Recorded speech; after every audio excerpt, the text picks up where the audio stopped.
Pieredze atbalstīt arī man personīgi ir, kad es atbalstīju Vitola fonda studentus.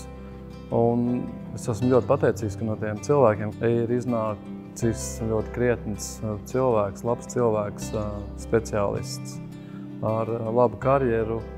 Un man nav nekāda ambīcija uz to, ka viņam jābūt manam darba ņēmējam vai kaut kādā veidā jāsadarbojās, bet es esmu priecīgs, ka mūsu valstī ir tādi cilvēki, kuri spēj to novērtēt, ka viņus atbalsta.